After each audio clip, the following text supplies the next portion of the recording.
সপ্তাহের শেষ কার্যদিবসে সূচক বেড়েছে ঢাকার শেয়ার বাজারের। ডিএসইতে প্রধান সূচক বেড়েছে 8.58 পয়েন্ট। লেনদেন হয় 315.75 লাখ টাকার শেয়ার। দর বেড়েছে 52 ভাগ শেয়ারের। অন্যদিকে চট্টগ্রাম স্টক এক্সচেঞ্জের সার্বিক সূচক কমেছে 19.26 পয়েন্ট। বৃহস্পতিবার লেনদেনের শুরুতেই পড়তে থাকে ঢাকা স্টকের সূচক। প্রথম ৪৫ মিনিটে প্রধান সূচক কমে ৪৯ পয়েন্ট। দিন শেষে ডিএসইএক্স সূচক ৮.58 পয়েন্ট বেড়ে অবস্থান করছে ৫,৪৬২ পয়েন্টে। ডিএসইতে লেনদেন হয় ৩১৫ কোটি টাকা। আগের দিনের চেয়ে লেনদেন কমেছে ১২৫ কোটি টাকা।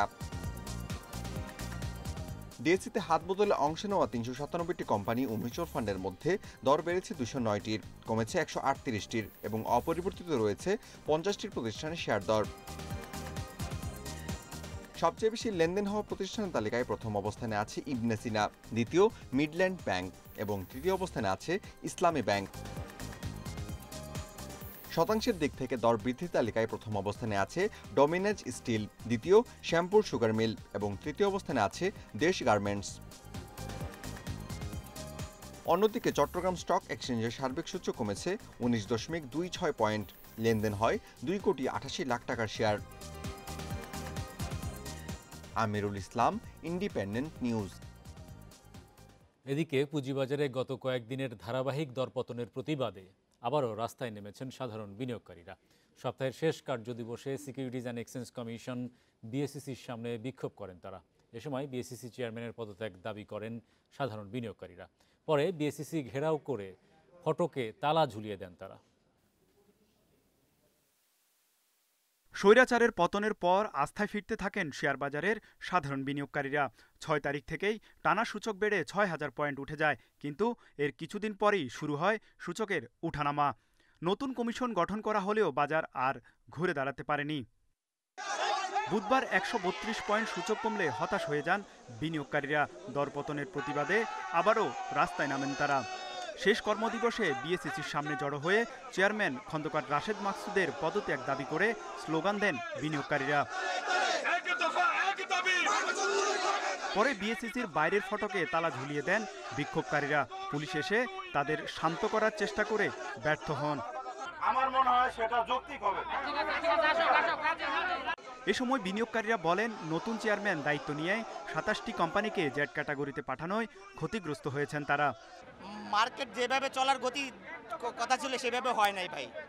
আর যারা বসছে এখানে আমার বুঝে আসে না, তারা কি পড়াশোনা করে বসছে নাকি এমনি বসে গেছে। উনি কোম্পানিকে জেড ক্যাটাগরি দিবে বা আদারওয়াইজ উনি ডিসিশন নিতে পারে। আগে কোম্পানিকে নোটিশ করুক, নোটিশ করার পরে দেন একটা সিদ্ধান্ততে আসুক। উনি সেটা না করে হুট করে সিদ্ধান্ত নিচ্ছে, এটাতে কোম্পানির কোনো কারোই ক্ষতিগ্রস্ত হচ্ছে না তারা। আমরা জানি না বিনিয়োগ করছে, হঠাৎ করে উনি জেডে পাঠা দিছে, 5 দিন বায়ারলেস, আমাদের 30% 40% নাই হয়ে গেছে। বিনিয়োগকারীদের অভিযোগ, সংস্কারের নামে একের পর এক ভুল সিদ্ধান্তে বাজারে টানা দরপতন। সংস্কারটা তো আপনি একটা সিস্টেমেটিক উপায়ে করতে হবে। এখন আপনার রোগী আইসিইউতে আছে, আইসিইউতে তাকে ঠিক করে তারপরে তার ট্রিটমেন্ট দিতে হবে, তার জীবনটা তাকে বাঁচতে হবে।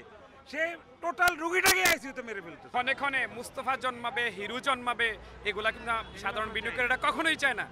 বাজারকে তার স্বাভাবিক গতিতে চলতে দিতে হবে। বিএসইসি চেয়ারম্যান পদত্যাগ না করলে রোববার থেকে লাগাতার কর্মসূচির ঘোষণা দেন বিনিয়োগকারীরা। তৌহিদ রানা, ইন্ডিপেন্ডেন্ট নিউজ, ঢাকা। এদিকে ব্যাংক খাতে নানামুখী সংস্কার কার্যক্রম হাতে নিলেও ঘুরে দাঁড়াতে পারছে না পুঁজিবাজারে তালিকাভুক্ত ৩৬ ব্যাংক। এখনও বেশিরভাগ ব্যাংকের শেয়ার দরপতনের ধারায়, আবার অনেক ব্যাংকের লেনদেন হচ্ছে ফেস ভ্যালুর নিচে। এতে হতাশ সাধারণ বিনিয়োগকারীরা। বিশ্লেষকরা বলছেন, সংস্কারের মাধ্যমে প্রকৃত চিত্র উঠে আসলে আবারও ঘুরে দাঁড়াবে ব্যাংক খাত। বর্তমানে পুঁজিবাজারে তালিকাভুক্ত ৩৬টি ব্যাংকের শেয়ার লেনদেন হচ্ছে, যার বেশিরভাগই দীর্ঘদিন ধরে দরপতনের বৃত্তে ঘুরপাক খাচ্ছে। ৯টি ব্যাংকের চলতি হিসাবে তারল্য ঘাটতি ১৮,০০০ কোটি টাকা ছাড়িয়েছে। এর মধ্যে ৭টি ব্যাংকই পুঁজিবাজারে তালিকাভুক্ত। বাংলাদেশ ব্যাংকের সাথে চুক্তি অনুযায়ী এরই মধ্যে এসব ব্যাংকে তারল্য সহায়তা দিয়েছে বিভিন্ন সবল ব্যাংক। এর মধ্যে তীব্র তারল্য সংকটে থাকা আইসিবি ইসলামী ব্যাংক রয়েছে দুর্বল মানের বা জেড শ্রেণীভুক্ত। নতুন করে এতে যুক্ত হয়েছে ন্যাশনাল ব্যাংক। ন্যাশনাল ব্যাংক ও ফার্স্ট সিকিউরিটি ইসলামী ব্যাংকের শেয়ারের দর ৬ থেকে ৮ টাকার কাছাকাছি লেনদেন হচ্ছে। ইউনিয়ন ও গ্লোবাল ইসলামী ব্যাংক লেনদেন হচ্ছে ৬ থেকে ৬০ টাকার কাছাকাছি। এছাড়া তালিকাভুক্ত আরও ১০টি ব্যাংকের শেয়ার লেনদেন হচ্ছে ফেস ভ্যালুর নিচে। এতে বিনিয়োগকারীদের মধ্যে তৈরি হয়েছে হতাশা। সেই যেটা নিলে ক্ষুদ্র বিনিয়োগকারী ক্ষতিগ্রস্ত হয়, কোনো বিনিয়োগকারী ছাড়া কোনো কোম্পানি ক্ষতিগ্রস্ত হয় না। আইন অমান্য করে কোম্পানি, ক্ষুদ্র বিনিয়োগকারী সর্বশান্ত হয়। কোম্পানি কি করলো এবং কি না করলো সেটা আমরা আপনারা তদন্ত করে দেখে তারা কিভাবে দিল না তাদেরকে শাস্তি দেওয়া হবে। বিশ্লেষকদের মতে ব্যাংক খাতে দীর্ঘদিনের যে আস্থাহীনতা তৈরি হয়েছে তা থেকে ঘুরে দাঁড়াতে আরও সময় লাগবে। আমরা তো এমনি গর্হ বলতেছি এই ব্যাংকের এই নাই এই ক্ষতি হয়েছে, এখন রিয়েল পিকচার অডিটেড পিকচারটা জানা দরকার, যে এতদিন যে অ্যানুয়াল রিপোর্ট বা কোয়ার্টারলি রিপোর্ট দিছে তার সাথে কতটুকু ডেভিয়েশন হয়েছে এবং খেলাপি ঋণের পরিমাণ অ্যানুয়াল রিপোর্টে তো দেওয়া আছে, তার থেকে কি অনেক বেশি নাকি আছে কিছু। যে টাকাগুলো ব্যাংক থেকে বের হয়ে গেছে সে টাকাগুলো রাতারাতি আনা সম্ভব না, তো এগুলো আস্তে আস্তে আসবে এবং এই যে প্রক্রিয়া শুরু হয়েছে সেটা যদি চলমান থাকে একটা পর্যায়ে ইনশাআল্লাহ ব্যাংকিং সেক্টর ঘুরে দাঁড়াবে। গত ৫ই আগস্ট শেখ হাসিনা সরকারের পতন হলে ১১টি ব্যাংকের পরিচালনা পর্ষদ ভেঙে পুনর্গঠন করে কেন্দ্রীয় ব্যাংক।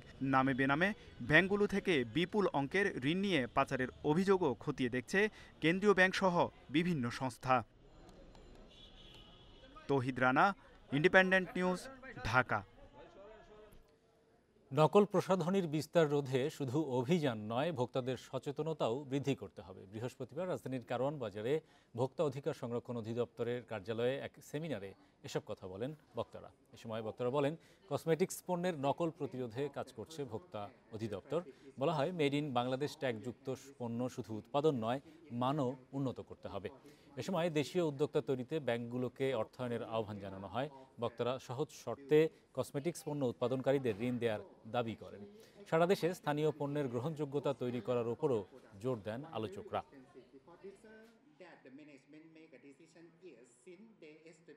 যেসব পণ্য আমাদের দেশে আসে এর একটা সিংহভাগ অংশ আসলে এটি নকল এবং ভেজাল, এবং এই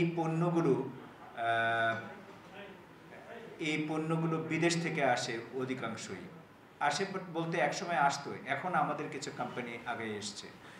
তো এই মার্কেটটা অনেক বড় মার্কেট, খুব হিউজ মার্কেট। চলতি অর্থবছরের প্রথম ২ মাসে বার্ষিক উন্নয়ন কর্মসূচি এডিপির অর্থ ব্যয় হয়েছে ৭,১৪৩ কোটি টাকা, যা মোট এডিপি বরাদ্দের মাত্র ২.৫৭%। বাস্তবায়নের এই হার এ পর্যন্ত সর্বনিম্ন। এডিপি বাস্তবায়নের হালনাগাদ তথ্য প্রকাশ করেছে আইএমইডি। চলতি অর্থবছরে সরকারের এডিপির বরাদ্দ ছিল ২,৭৮,২৮৮ কোটি টাকা। তথ্য অনুযায়ী জুলাই থেকে আগস্টে সরকারের তহবিল থেকে ব্যয় হয়েছে ৩,২৪১ কোটি টাকা, যা তহবিলের বরাদ্দের ১.৬৯%। আগে কোনো অর্থবছরই জুলাই আগস্ট মাসে এত কম অর্থ ব্যয় হয়নি। গত অর্থবছরে একই সময়ে টাকার অঙ্কে ব্যয় হয়েছিল ৬,৮৫৪ কোটি টাকা, যা ওই অর্থবছরে এডিপিতে সরকারি তহবিলের বরাদ্দের ১.২৭% ছিল।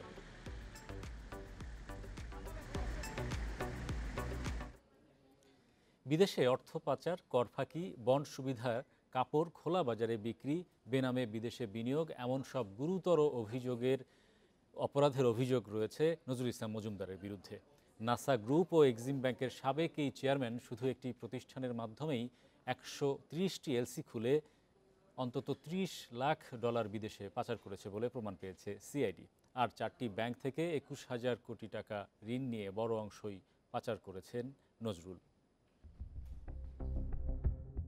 নজরুল ইসলাম মজুমদার নাসা গ্রুপ ও বেসরকারি এক্সিম ব্যাংকের সাবেক চেয়ারম্যান, ছিলেন সাবেক প্রধানমন্ত্রী শেখ হাসিনার ঘনিষ্ঠ। প্রায় ১.৫ যুগ ছিলেন ব্যাংক মালিকদের সংগঠন বিএবির চেয়ারম্যান। বিদেশে অর্থ পাচারের অভিযোগ তদন্ত করতে গিয়ে সিআইডি বলছে, লন্ডন, হংকং, দুবাইয়ে নজরুলের রয়েছে বিপুল অঙ্কের বিনিয়োগ। সৌদি আরবে কৃষিখাতে বিনিয়োগ করেছেন তিনি। তার নাসা গ্রুপ 4টি প্রতিষ্ঠানের অনুকূলে প্রায় ২১,০০০ কোটি টাকা ঋণ নিয়ে অধিকাংশই পাচার করেছেন দুবাই, যুক্তরাজ্য, কানাডা, সিঙ্গাপুর, থাইল্যান্ড সহ বিভিন্ন দেশে। লন্ডনের ফিলিমোর গার্ডেন ও ব্রান্সউইক গার্ডেনে তার 2টি বাড়ির সন্ধান পেয়েছে সিআইডি। হংকংয়ের 2টি প্রতিষ্ঠানে গার্মেন্টস সামগ্রী রপ্তানি করে নাসা গ্রুপ। আবার ওই দুটি প্রতিষ্ঠান থেকেই বিভিন্ন গার্মেন্টস সামগ্রী আমদানিও দেখানো হয়, আর এই লেনদেনের টাকা পাঠিয়ে দেওয়া হয় লন্ডনে নজরুলের ব্যাংক হিসেবে। তিনি তার নিকট আত্মীয়র নামে যুক্তরাজ্যে সম্পদ ক্রয় করেছেন ওভার ইনভয়েসিং এবং আন্ডার ইনভয়েসিং এর মাধ্যমে যুক্তরাষ্ট্র, দুবাই, সিঙ্গাপুর, কানাডা সহ বিভিন্ন দেশে পাচার হয়েছে। পণ্য আমদানিতে ওভার ইনভয়েসিংয়ের প্রমাণ খুঁজছে সিআইডি। তারা জানিয়েছে শুধু ফিরোজা গার্মেন্টসের নামে 130টি এলসির মাধ্যমে প্রায় $3 মিলিয়ন বিদেশে পাচার করেছেন তিনি। ন্যাশনাল ব্যাংক থেকে আপনার এলসি ক্রয় করে 130টি এলসি ক্রয় করে এই অর্থগুলো দেশের বাইরে রপ্তানি হিসাবে এই পণ্যগুলো বাইরে পাঠানো হয়েছে। তো রপ্তানি করার পরে যে আপনার যে এক্সপোর্ট যে প্রসিড সেটা তো দেশে ফেরত আসার কথা, তো সেটা 120 দিনের মধ্যে ফেরত আসবে, এটা আইনে রয়েছে, তো সেটি আপনার হয়নি। প্রতারণা ও জালিয়াতির মাধ্যমে নজরুল বন্ড সুবিধায় বিদেশ থেকে শুল্কমুক্ত কাঁচামাল এনে তা বিক্রি করে দেন দেশের বাজারে। রাজধানীর গুলশান থেকে গেল 1 অক্টোবর তাকে গ্রেফতার করে ঢাকা মহানগর গোয়েন্দা police. Arafatur Rahman, independent news, Dhaka. এদিকে আর্থিক গোয়েন্দা ইউনিটের সাবেক প্রধান মাসুদ বিশ্বাসের সম্পদের তথ্য চেয়ে 11টি দেশে চিঠি দিয়েছে দুর্নীতি দমন কমিশন।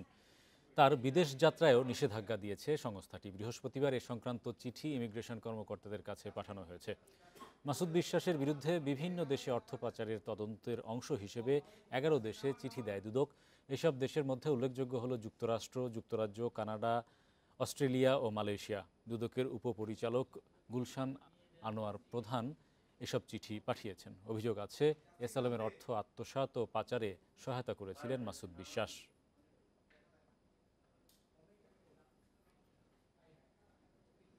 গত কয়েকদিনের অস্থিরতা কাটিয়ে আশুলিয়া শিল্পাঞ্চলে ফিরেছে স্বস্তি। সকাল 8টা থেকে শান্তিপূর্ণভাবে কাজে যোগ দিয়েছেন, উৎপাদন শুরু করেছেন শ্রমিকরা।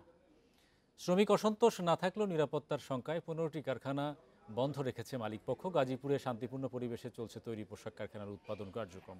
সকাল থেকে দলে দলে শ্রমিকরা কারখানায় এসে কাজে যোগ দেন, তবে বন্ধ রয়েছে 8টি কারখানা। এদিকে বুধবার আইরিশ গার্মেন্টসে হামলার প্রতিবাদে সকাল থেকে জিরানি বাজার সড়ক অবরোধ করেন শ্রমিকরা। আধা ঘন্টা পর প্রশাসনের আশ্বাসে অবরোধ তুলে নেন তারা। অপ্রীতিকর পরিস্থিতি এড়াতে শিল্পাঞ্চলে আইন শৃঙ্খলা রক্ষাকারী বাহিনীর সদস্যরা সতর্ক অবস্থায় আছেন। এবারে জানাবো বিশ্বের প্রধান প্রধান মুদ্রার সাথে টাকার আজকের বিনিময় হার। অপরিবর্তিত যুক্তরাষ্ট্রের ডলারের দর বিনিময় হয়েছে 120 টাকায়। দর কমেছে যুক্তরাজ্যের পাউন্ডের বিনিময় হয়েছে 166 টাকা 97 পয়সায়।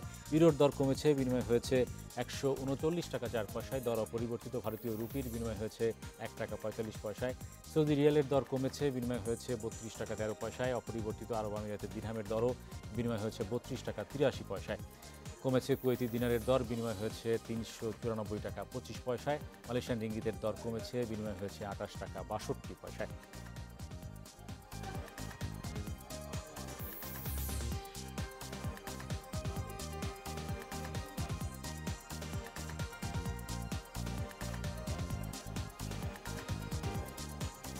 এই ছিল আজকের অর্থনীতি সারাদিনে। ইন্ডিপেন্ডেন্ট টেলিভিশনের সব খবর জানতে চোখ রাখুন ফেসবুক, ইউটিউব এবং এক্সে। আমন্ত্রণ আমাদের পরের আয়োজনে।